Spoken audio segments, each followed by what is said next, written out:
제가 청년부를 담당하면서 청년들 가운데 나타나는 유사한 특징들을 본 적이 있습니다. 유사한 특징이 뭐냐 하면 청년들의 영적인 성장 그래프를 그리자면 진폭이 굉장히 크다라는 겁니다. 신앙의 오르막과 내리막의 간격 차이가 매우 크다라는 겁니다. 예컨대 은혜를 받고 결단을 하기도 합니다. 믿음으로 살기를 다짐하고 그리고 그 믿음으로 살아가는 걸음을 한 걸음 한 걸음 잘 내딛다가 순식간에 처음 가졌던 믿음의 결단이 어디 갔는지 모를 정도로 원상태로 돌아간 듯한 모습들을 보게 된다라는 겁니다. 근데 시간이 지나면서 깨닫는 사실은 이런 큰 편차로 올라갔다가 내려갔다 하는 신앙의 사이클이 청년들에게만 있는 것이 아니다라는 겁니다. 이것은 특별한 일도 아니고 특수한 일도 아니고 모든 신앙인들의 보편적인 현상이라는 사실입니다. 신앙이 성숙한 사람은 단지 이 편차의 횟수가 적을 뿐이라는 것이죠. 그리고 높고 낮음의 진폭이 다른 사람들보다 좁다라는 것입니다. 그러니까 아무리 신앙이 좋은 사람도 신앙에는 진폭이 있기 마련이다라는 것입니다. 큰 은혜를 받고 내가 이만큼 올라갔다고 생각하지만 얼마 지나지 않아서 다시 바닥을 치는 모습을 경험할 때 본인들이 더 놀라게 된다라는 것이죠. 그러면서 내가 정말 이 정도밖에 안 되는 신앙인이었나? 내가 이만큼 죄인이구나. 그런 사실들을 알고 좌절하기도 하고 실망하기도 하고 낙담하기도 한다라는 겁니다. 어떨 때는 수련회나 집회나 부흥회나 단기 선교 같은 곳을 통해서 은혜를 받아서 야, 내가 이제는 진짜 주님을 위해서 살아가야 되겠다 다짐을 했는데 이 현실의 삶에서는 그렇게 하지 못하고 타협하고 반복해서 죄를 짓고 연약해서 또 넘어지고 그런 자신들의 모습을 볼 때 얼마나 실망스러운지 모른다라는 겁니다. 여러분, 우리의 인생은요, 오르막길과 내리막길이 계속되어지는 여정을 거쳐간다라는 겁니다. 우리의 신앙도 똑같다라는 거예요. 그 가운데서 우리는 인간이 어떤 존재라는 것을 배우게 되고 또 그 가운데서 하나님이 이런 나를 통하여서 어떻게 일하시는지를 우리가 깨닫게 된다라는 겁니다. 예외가 없습니다. 이런 모습에는 예외가 없다라는 겁니다. 성경의 위대한 사람들의 하나님의 사람들도 이 과정들을 다 거치는 것을 우리가 볼 수가 있다라는 것이죠. 여러분, 오늘 본문의 주인공이라고 얘기할 수 있는 다윗도 마찬가지입니다. 우리가 앞장을 보시지 않으셨겠지만 전문맥이라고 얘기할 수 있는 26장에 보면 다윗이 사울을 두 번째로 용서하는 장면이 나타납니다. 한 번 용서도 어려운데 두 번째 반복해서 찾아오는 그 사울의 칼을 그것을 믿음으로 받아내고 사울을 충분히 죽일 수 있었지만 죽이지 않고 용서해서 살려준다라는 것이죠. 우리가 그 장면을 보면서요, 야, 역시 다윗이야. 역시 하나님의 마음에 합한 사람은 달라. 그러니까 하나님이 다윗에게 기름을 부으셨고, 그러니까 하나님께서 다윗을 쓰시겠다라고 말씀을 하시는 거지. 라고 결론을 내리는 순간에 우리가 오늘의 본문을 통해서 깜짝 놀라게 된다라는 겁니다. 야, 다윗에게도 이런 모습이 있었구나. 라는 장면을 우리가 보게 된다는 것이죠. 우리 27장 1절의 말씀인데요. 우리 한 번 더 읽어보도록 하겠습니다. 같이 한번 읽겠습니다. 다윗이 그 마음에 생각하기를 내가 후일에는 사울의 손에 붙잡히리니 블레셋 사람들의 땅으로 피하여 들어가는 것이 좋으리로다. 사울이 이스라엘 온 영토 내에서 다시 나를 찾다가 단념하리니 내가 그의 손에서 벗어나리라 하고. 자, 다윗이 속으로 무슨 생각을 합니까? 26장에서는요, 다윗이 사울을 다시 살려주고 돌려보내고 그 용서하는 모습들이 나타납니다. 그런데 27장 1절에 보면 다윗이 마음속으로 무슨 생각을 합니까? 믿음으로 사울을 살려주긴 했는데 저 사람 못 믿을 사람이라는 것이죠. 저 사울이 언제 또 마음이 돌변해가지고 또 칼을 들고 나를 잡으러 올지 알지 못한다는 거예요. 그래서 불안하다는 겁니다. 그래서 어떤 선택을 하게 됩니까? 이스라엘 영토 내에서는 내가 절대로 안전할 수 있는 곳이 없다라고 생각을 합니다. 그 결론을 내리고 적국이었던 블레셋으로 망명을 하는 결정을 했다라는 것이죠. 여러분, 사실 지금 다윗의 현실이 객관적으로 보면 굉장히 어려운 시간입니다. 광야 생활이 지금 약 10년 정도의 시간을 지금 보내고 있거든요. 그 기간 동안 다윗과 함께한 사람들의 수는 점점 늘어만 갑니다. 처음 다윗과 함께한 사람들이 400명이었다면 오늘 2절에 보면 다윗이 지금 함께한 사람이 몇 명이라고 되어 있습니까? 600명이라고 되어 있습니다. 이 600명은요, 20세 이상의 남성만 계수한 숫자가 600명이라는 얘기죠. 그러면 여기에 그 여자와 아이들까지 계수를 하게 되면 그 숫자는 더 많이 늘어난다는 겁니다. 그러니까 식솔들이 늘어나는 현실적인 어려움이 계속 생기더라는 것이죠. 왜 그렇습니까? 사울이 계속 쫓아오면 이제 아이들도 생기고 여자들도 늘어났으니까 피하기가 쉽지 않다라는 겁니다. 숨을 곳이 마땅치 않다라는 것이죠. 정착 생활을 하면서 농사를 짓든 무엇을 목축을 하든 해야지 아이들을 먹일 수 있고 살림을 살아갈 수 있는데 지금 계속 도망만 다녀야 하기 때문에 그렇게 할 수가 없는 형편이라는 겁니다. 자기 자신을 믿음으로 고백하고 사울을 죽이지 않으면 자기 자신을 건사하는 건 괜찮아요. 나 하나 그런 고생을 할 수 있다는 겁니다. 근데 나를 바라보고 따라온 이 600명의 사람들과 그 식솔들, 그 가족들은 계속 고생을 해야 되는 겁니다. 가족들의 눈에 피눈물이 지금 흐르고 있다라는 것이죠. 나의 신념 때문에 우리 가족들이 그리고 나의 동력자들이 이렇게 고생하는구나 라는 생각을 하는 리더의 고충이 얼마나 심했겠습니까? 현실은 그렇다라는 거예요. 그래서 다윗이 어떤 결정을 내리는가 하면 적국이었던 블레셋으로 만명을 감행하더라는 것이죠. 4절 말씀을 같이 한번 보겠습니다. 4절 한번 읽습니다. 시작. 다윗이 가드에 도망한 것을 어떤 사람이 사울에게 전하매 사울이 다시는 그를 수색하지 아니하니라. 자, 4절에 보면 사울이 다시는 그를 수색하지 아니하니라 이렇게 돼 있죠. 무슨 소식을 들었습니까? 다윗이 가드에 도망갔다라는 소식을 사울이 들었다라는 거예요. 무슨 말입니까? 사울이 계속 다윗을 수색하고 다녔다라는 겁니다. 한 번 살려주고 두 번 살려주면 이제 용서의 눈물을 흘리고 네가 나보다 낫다, 네가 왕인 거 내가 안다 이렇게 얘기하던 사울이 또 다윗을 죽이려고 쫓아다니더라는 것이죠. 근데 어떤 소식을 듣고 추격을 멈추었다고요? 블레셋으로 만명했다라는 소식을 듣고 추격을 그때서야 멈추게 되었다라는 겁니다. 그리고 다윗은요, 블레셋으로 만명해서 그 가드왕 아기스에게 뭐라고 요청하냐 하면 5절 같이 한번 읽어보겠습니다. 시작.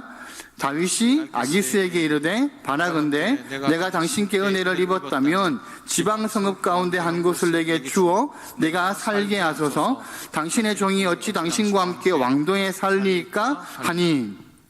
자, 다윗이 이 아기스 왕에게요, 내가 당신께 은혜를 입었다면 지방에 성읍 하나를 나에게 줘서 우리 가족들, 우리 동력자들이 거기서 함께 살아갈 수 있게 은혜를 베풀어 달라라고 얘기하면서 어떻게 우리 같은 사람들이 왕과 같은 도시에 살겠습니까? 라고 얘기를 합니다.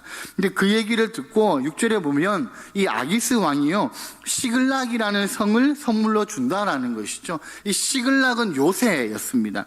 이제부터 광야 생활이 끝나는 거예요. 시글락에서 이 다윗과 다윗의 동력자들이 얼마 동안 삽니까? 한 달, 두 달, 세 달 그렇게 사는 게 아니라 자그마치 1년 4개월, 16개월 동안 이 성에서 사는 삶을 유지하게 됩니다. 광야 생활이 이제 끝났다라는 거예요. 이제 고생 끝, 현실적인 안정감을 누리게 됩니다. 적어도 우리가 겉으로 보기에는 지금 다윗과 그리고 함께하는 동역자들의 삶이 안정되어 보인다라는 것이죠. 근데 우리가 의문이 하나 들 수밖에 없습니다. 왜 아기스가 다윗을 받아들였을까? 블레셋에게도 다윗은 사실은 원수와 같은 장군이죠. 블레셋과의 전투에서 다윗이 승전보를 울린 게 어마어마합니다. 가드 사람이었던 골리앗을 누가 죽였습니까? 그 다윗이 죽였거든요. 그렇게 따져보면 사실은 아기스가 다윗을 받아들일 이유가 없을 것 같은데 왜 아기스가 다윗을 받아들였을까요? 지금의 다윗은요, 예전에 혼자 도망다니던 다윗이 아니라는 겁니다. 지금 다윗에게는 군사들이 생겼습니다. 자그마치 한 600명 되는 군사들이 생겼고, 아기스 왕이 딱 보고, 야, 잘하면 이 다윗과 우리가 화친을 잘 맺으면 공공의적인 사울을 이길 수 있겠구나라는 계산이 이 아기스에게는 있는 것이죠. 요즘이나 그때나 이 자국의 이익이 가장 큰 정치적인 수단이잖아요. 이 정치적인 타협을 아기스가 다윗과 하는 겁니다. 아기스 왕도 그래서 다윗을 받아들이는 것이죠. 성을 하나 주고 이제부터 나를 위해서 일해라. 그렇게 얘기하는 것과 같다라는 거예요. 여러분, 그런데 오늘 본문에서 우리는요, 몇 가지 문제점을 볼 수가 있습니다. 그냥 보면, 이런 이야기가 이렇게 전개되니까 아기스도 좋고 다윗도 좋고 다 좋은 게 아니냐라고 생각할 수 있지만 우리가 신앙의 눈으로 이 다윗의 선택을 한번 살펴보자라는 겁니다. 여러분, 문제가 있을까요? 문제가 없을까요? 지금 감을 못 잡으시죠? 조용하신 거 보니까. 문제가 있습니다. 어떤 문제가 있을까요? 첫 번째 문제는 뭐냐 하면 다윗이 하나님께 묻지 않고 결정했다라는 겁니다. 그토록 다윗은요, 지금까지 도망을 다니는 족족 중요한 순간마다 작은 선택이라도 하나님께 기도하고 결정했거든요. 무슨 일이 있으면 하나님께 기도하고 응답받아서 행동했던 것이 이 다윗의 모습이었다라는 겁니다. 근데 그 다윗이 오늘 기도하는 장면이 있었습니까? 없었습니까? 하나님께 물어보는 장면이 나옵니까? 전혀 나오지 않습니다. 그럼 다윗이 지금까지는 계속 하나님께 기도하고 물어보고 선택했는데 왜 다윗이 물어보지 않고 기도하는 장면이 나오지 않을까요? 왜 그랬을까요? 사무엘상 22장 4절과 5절을 우리 한번 보겠습니다. 같이 한번 읽겠습니다. 시작. 부모를 인도하여 모압 왕 앞에 나아갔더니 그들은 다윗이 요새에 있을 동안에 모압 왕과 함께 있었더라. 선지자 갓이 다윗에게 이르되 너는 이 요새에 있지 말고 떠나 유다 땅으로 들어가나 다윗이 떠나 헤레스 풀에 이르니라. 22장의 장면은 무슨 장면이냐 하면 처음 다윗이 사울에게 쫓길 때입니다. 처음 다윗이 사울에게 쫓길 때 부모를 이제 모실 데가 없어서 모압 왕에게 들어가 가지고요. 그 모압 왕의 요새 우리 부모님 잠깐 좀 안전하게 거할 수 있도록 해주세요. 우리가 여기에 조금 머물 수 있게 해주세요라고 했다라는 거예요. 근데 갓 선지자가 거기서 머물고 있는 다윗에게 찾아와서 무슨 말을 하냐 하면 이 요새에 있지 말고 다시 이스라엘 땅으로 들어가라라고 얘기합니다.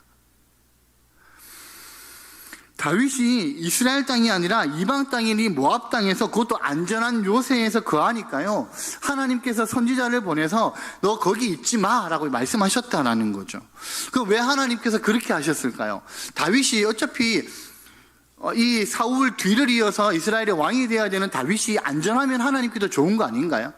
근데 왜 하나님이 위험할 수밖에 없는 다시 유다 땅으로 다윗에게 들어가라라고 말씀하셨을까요? 그것은 안전해 보이는 인간이 만든 요새가 아니라 광야에서 철저하게 하나님을 의지해야 되는 훈련을 받아야 되는 것이 다윗이기 때문입니다.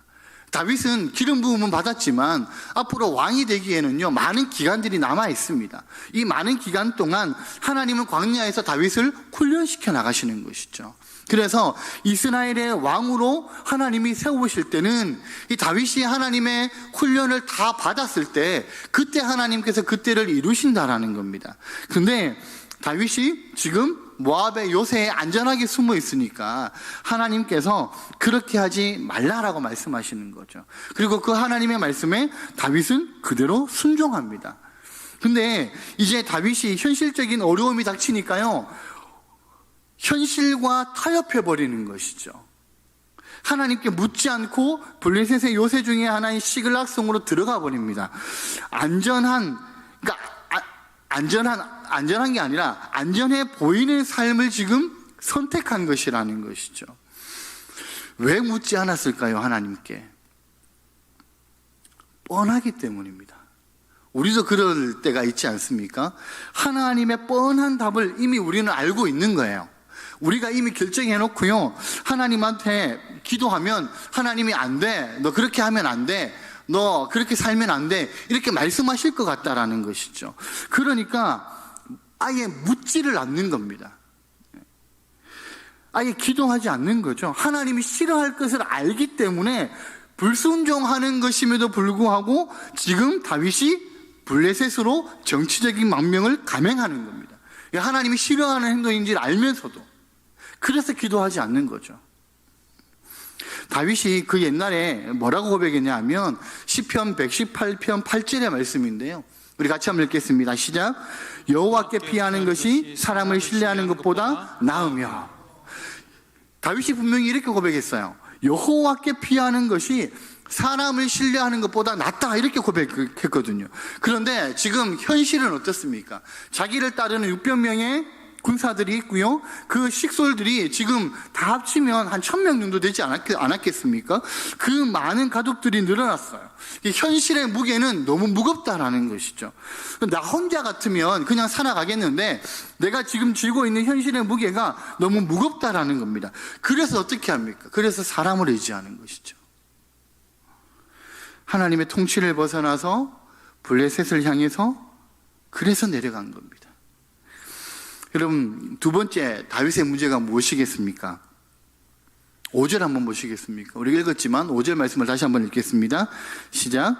다윗이 아기스에게 이르되 바라건대 내가 당신께 은혜를 입었다면 지방 성읍 가운데 한 곳을 내게 주어 내가 살게 하소서. 당신이 종이 어찌 당신과 함께 왕도에 살리까 하니. 자, 5절에 보면 아주 특이한 표현이 하나 나오는데요, 다윗이 아기스에게 내가 당신의 뭐라고 지금 지칭하고 있습니까? 당신의 종이라고 말하고 있습니다. 그리고 나는 당신에게 은혜를 입어야 할 사람입니다, 이렇게 얘기하거든요. 여러분, 다윗은 하나님께 기름 부음 받은 사람입니다. 앞으로 이스라엘의 왕이 될 사람이고요, 하나님의 통치를 받는 하나님의 종이었다라는 것이죠. 하나님께만 은혜를 입어야 될 사람이 다윗이었다라는 겁니다. 그런데 지금 이방 왕인 이 블레셋 왕인 아기스에게 은혜를 구하고 있고요, 자기 자신을 당신의 종이라고 얘기하면서 굴욕적인 표현을 사용하고 있다라는 겁니다. 무슨 말이에요? 자신의 자존감을 헌신짝처럼 내버리고 있는 다윗의 모습을 우리는 보게 된다는 겁니다. 여러분, 블레셋으로 내려갔다라는 표현은요, 하나님의 통치를 벗어난다라는 것을 의미합니다. 우리 성경에 애굽으로 내려갔다라는 얘기가 나오면 하나님의 길이 아닌 다른 길로 갔다라는 것을 얘기하는 것처럼 블레셋으로 내려갔다라는 것은 하나님의 통치를 벗어났다라는 것을 의미한다라는 것이죠. 살아남기 위해서 불순종의 세계로 들어간다라는 말입니다. 이것이 지금 누구의 삶이라는 거예요? 하나님께 기름 부음 받은 다윗의 삶이라는 것이죠. 이게 다윗의 민낯이라는 겁니다. 여러분, 어떨 때는 놀라울 일만큼 은혜 가운데 믿음으로 살아갑니다. 그때는 우리의 신앙의 모습이 올라가죠. 오르막길이죠. 근데 오늘 본문을 보니까요, 순식간에 이 다윗의 신앙의 모습이 어떻게 돼요? 내려가더라는 것이죠. 오르막길을 잘 올라가는 것 같았는데 26장에서는 분명히 오르막길을 잘 올라가는 것 같았는데 27장에 오니까 현실과 타협해버리는, 하나님께 묻지도 않는, 그리고 눈 딱 감고 불순종해버리는 그런 신앙의 내리막길로 지금 내려가더라는 겁니다. 그런데 이게 다윗에게만 일어나는 일일까요? 이게 다윗에게만 있는 민낯일까요? 그렇지 않다라는 것이죠. 우리도 마찬가지라는 겁니다. 어떤 문제와 어떤 이슈에 있어서는요, 우리는 기도하지 않습니다. 이미 내 마음속에 결정해놓고 내가 기도하면 하나님이 분명 안 되라고 말씀하시기 때문에 그냥 기도하지 않는 것이죠. 내 마음에 이미 결정한 대로 그냥 해버리는 겁니다. 순간적으로 현실적으로 감정적인 생각에 치우쳐서요, 쉽게 우리가 결단하고 행동할 경우들이 얼마나 많이 있는지 모른다는 것이죠. 여러분, 다윗의 이 결정이 결국에는 어떤 결과를 가지고 올까요? 결국 다윗은 이 결정 이후에 이중 생활을 하게 됩니다. 오늘 8절 한번 보실까요? 8절 말씀을 같이 한번 읽겠습니다. 시작. 다윗과 그의 사람들이 올라가서 구스리 사람과 기르스 사람과 아말렉 사람을 침노하였으니 그들은 옛적부터 술과 애굽 땅으로 지나가는 지방의 주민이라. 자, 다윗이 아말렉 사람들과 전쟁을 합니다. 이 아말렉 사람들은요, 하나님께서 사울에게 직접 완전히 진멸하여라 라고 명령을 내리셨던 그런 족속들입니다. 그래서 이 아말렉과 싸우는 거는 잘한 것이죠. 괜찮은 겁니다. 근데 10절에 한번 보실까요? 10절 말씀을 같이 한번 읽겠습니다. 시작. 아기스가 이르되 너희가 오늘은 누구를 침노하였느냐 하니 다윗이 이르되 유다 네겝과 여라무엘 사람의 네겝과 겐 사람의 네겝이니이다 하였더라. 여러분, 네겝이란 말은요, 그냥 쉽게 말하면 땅이라는 거예요. 그러니까 다윗이 지금 뭐라고 얘기했냐 하면 유다의 남쪽을, 이스라엘의 남쪽을 공격하고, 그리고 겐 사람들의 땅을 공격하고, 그리고 그 여라무엘 사람들의 땅을 공격했습니다, 이렇게 얘기했다라는 것이죠.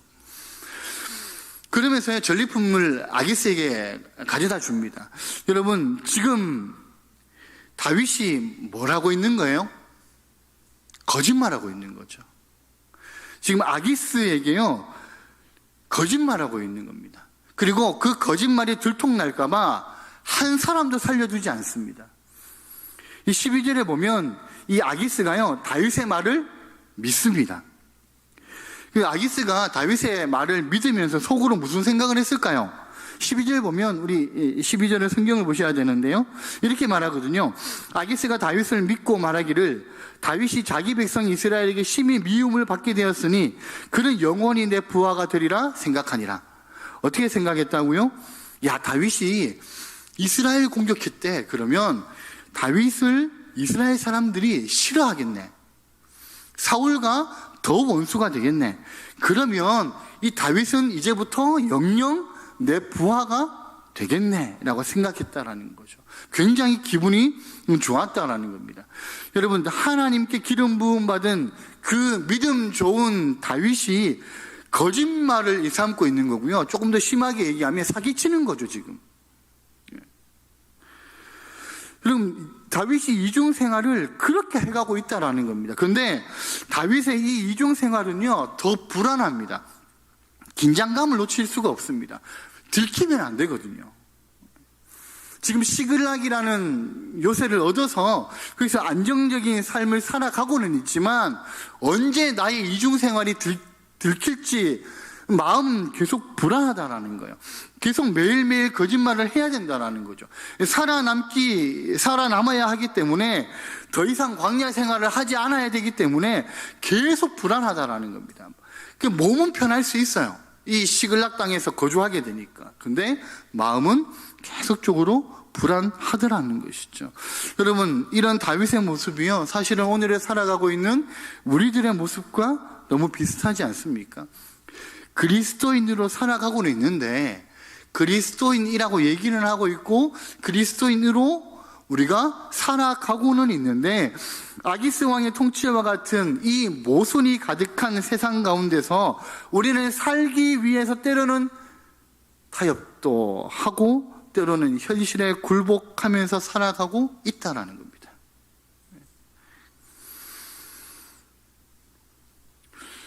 여러분, 오늘 말씀을 통해서요, 우리가 무엇을 깨달을 수 있습니까? 이 반복되는 오르막과 내리막길, 그렇죠? 우리 신앙이 오르막길과 내리막길, 오르막길을 오를 때도 있고 내리막길로 내려갈 때도 있는 것이 우리의 인생이라는 겁니다. 다윗도 그러하니까요. 성경에 나오는 그 신앙 좋다라고 얘기하는 아브라함조차도 신앙의 오르막길과 내리막길을 다 경험한 사람이거든요. 네. 여러분, 다운될 때, 아래로 내려갈 때요, 다윗처럼 어쩔 수 없이 현실에 순응하면서 타협할 때, 그래도 자기 자신의 모습을 보고 실망하고 낙담할 때 너무 놀라지 말라라는 겁니다. 왜 그렇습니까?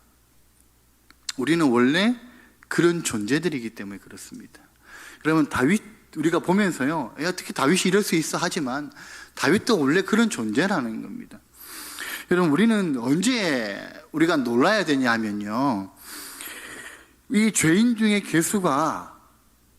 괴수라고 얘기할 수 있는 내가 그래도 하나님의 이름을 찾고 주님의 이름을 찬양하고 은혜 받기 위해서 주님의 손을 잡으려고 애를 쓰는 그러니까 그런 나의 모습에 우리는 더 놀라야 된다는 것이죠. 야, 왜 그렇습니까? 원래 우리가 그런 존재가 아니거든요.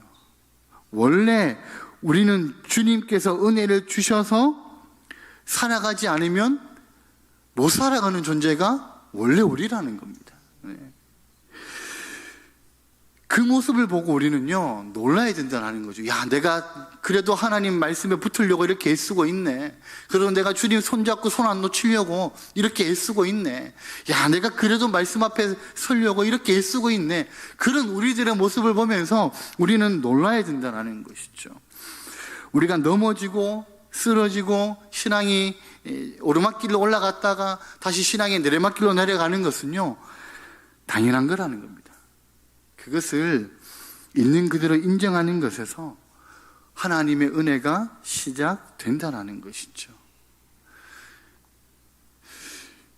여러분, 예수를 믿으면 사람이 순식간에 확 변하게 됩니까?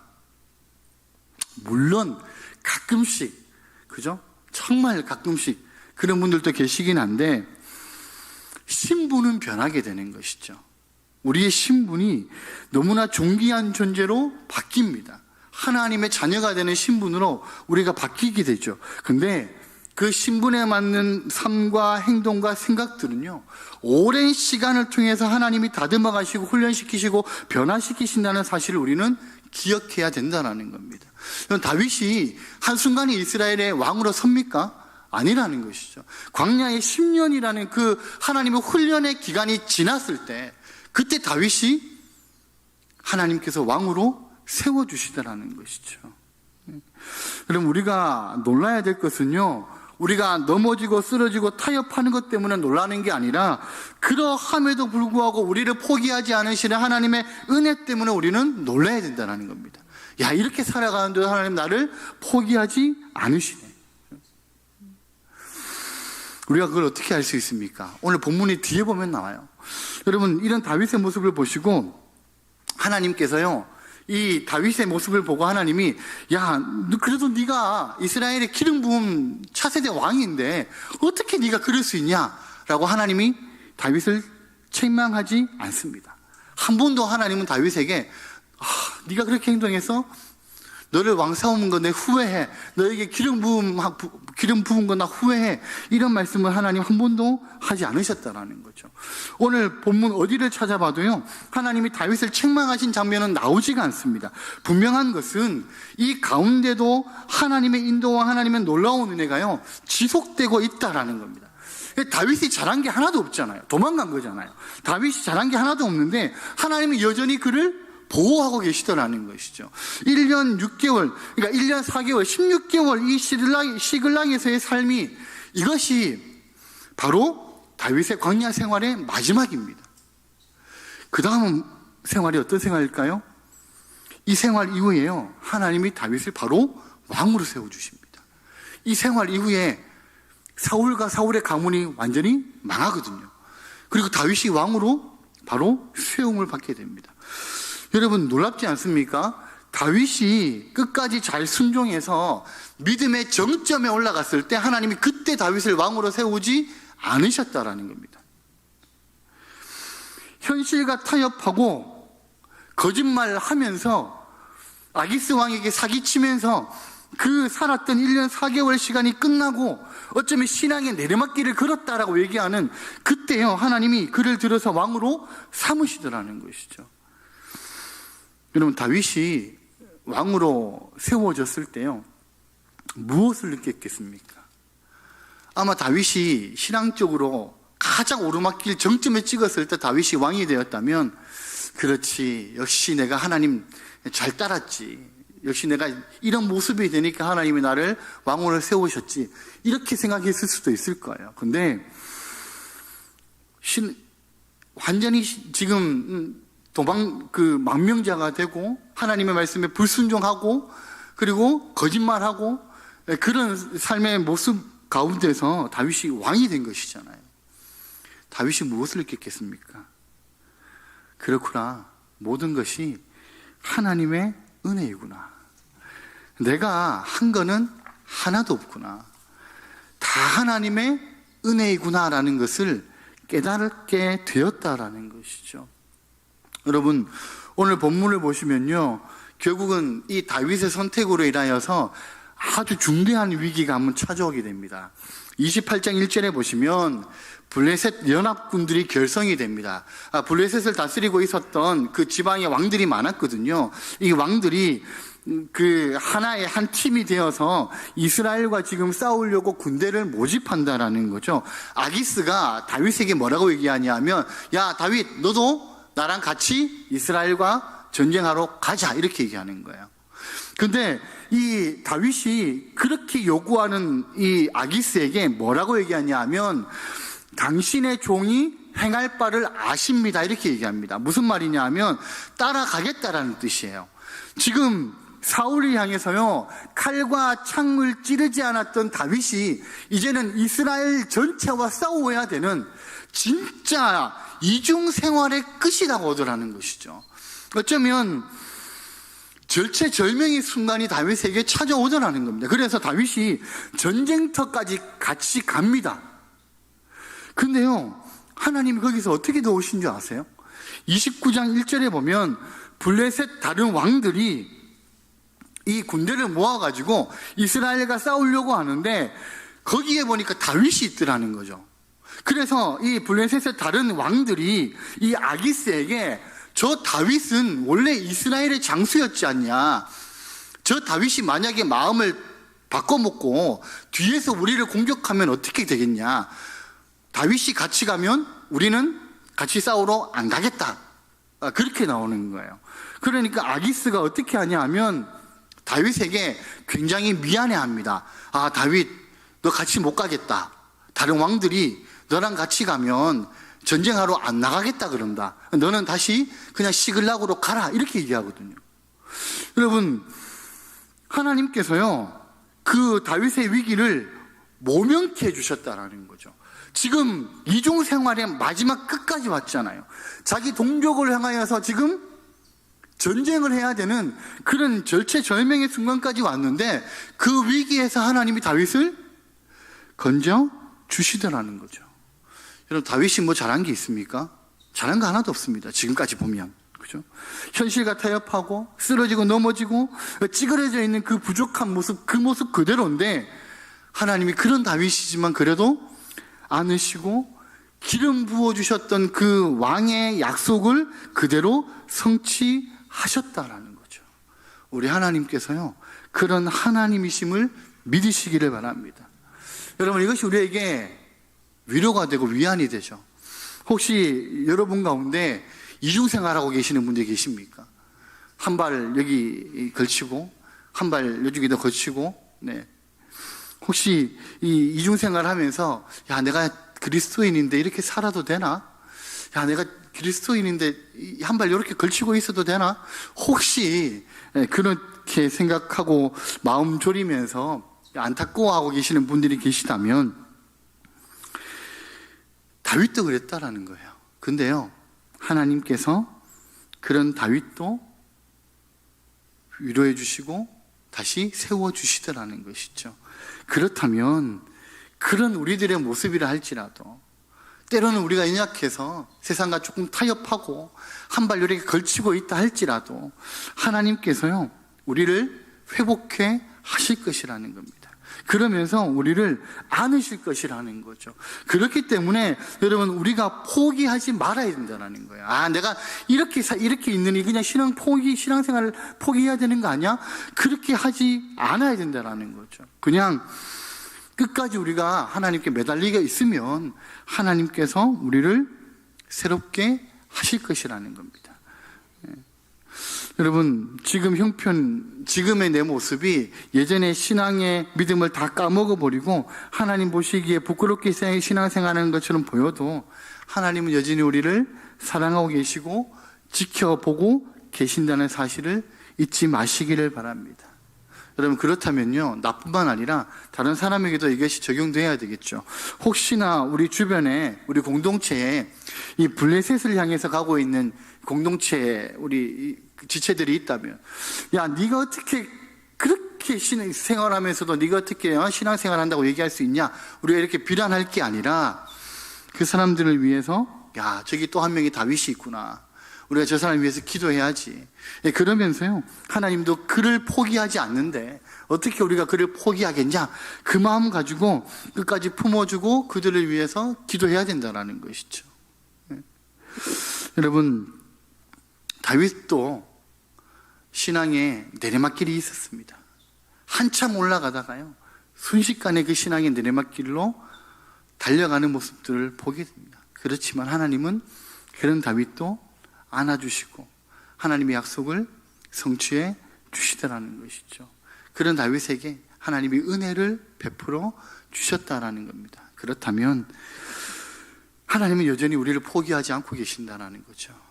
여전히 하나님은 우리를 향하여서요, 우리를 포기하지 않고 주님의 사랑으로 우리를 지켜보고 계시고 우리를 안아주시기를 원하시고 계신다라는 겁니다. 그 하나님의 은혜를 기억하시면서 이번 남은 한 주도 하나님의 승리함 가운데 살아가시는 우리 모든 성도님들 되시기를 예수님의 이름으로 축복합니다.